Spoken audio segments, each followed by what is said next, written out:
Okay, so my name's Stuart. We're at the NEC. This is my 1966 L72 Chevrolet Corvette Sting Ray.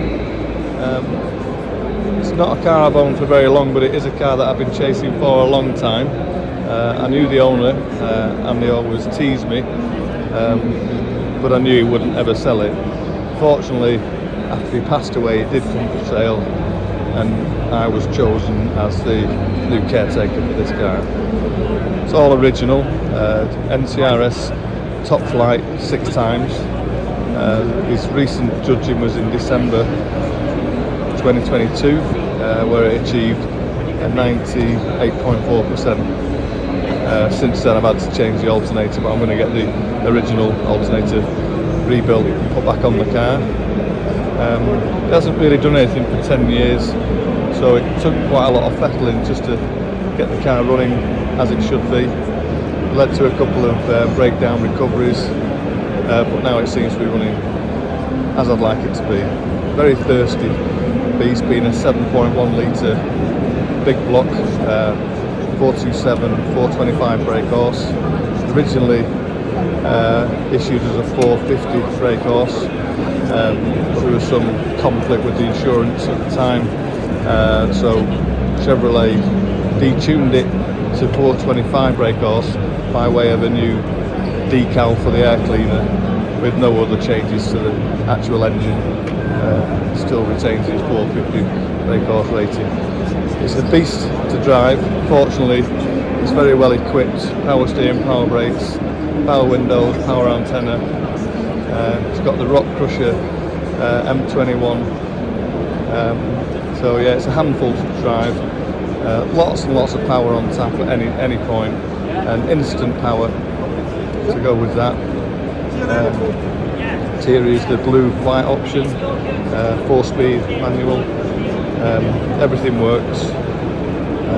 Yeah, it's all round a dream car really. I've got 4 Corvettes, and this is the one I've always wanted.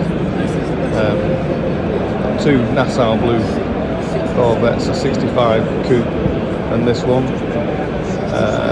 65 396 cubic inch big block in silver, and 1971 LT1 completes my collection. I'm in the Corvette Club UK, so it keeps me really busy, attending shows, arranging shows, on the committee, making committee decisions for the betterment of the club. But that's my passion, so yeah, I love it, and continue to do it. Okay, so my name's Stuart. We're at the NEC. This is my 1966 L72 Chevrolet Corvette Sting Ray. It's not a car I've owned for very long, but it is a car that I've been chasing for a long time. I knew the owner, and they always teased me, but I knew he wouldn't ever sell it. Fortunately, after he passed away, it did come for sale, and I was chosen as the new caretaker for this car.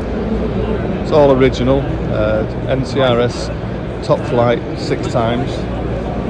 His recent judging was in December 2022, where it achieved a 98.4%. Since then I've had to change the alternator, but I'm going to get the original alternator rebuilt and put back on the car.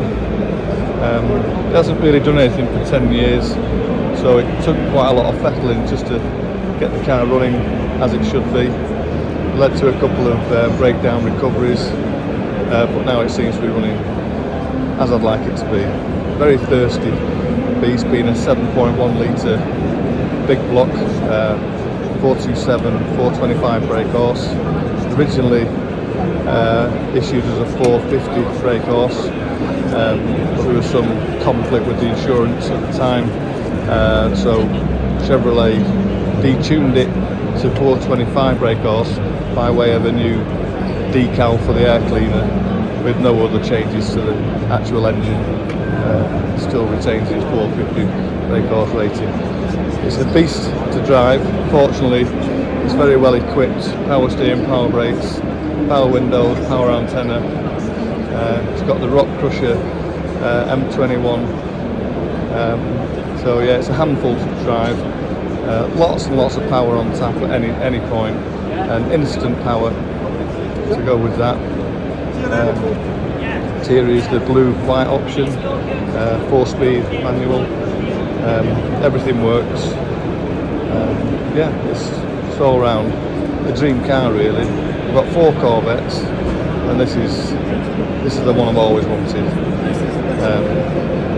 2 Nassau blue Corvettes, a 65 coupe, and this one, 65 396 cubic inch big block in silver, and 1971 LT1. That completes my collection. I'm in the Corvette Club UK, so it keeps me really busy, attending shows, arranging shows, on the committee, making committee decisions for the betterment of the club. But that's my passion, so yeah, I love it, and continue to do it.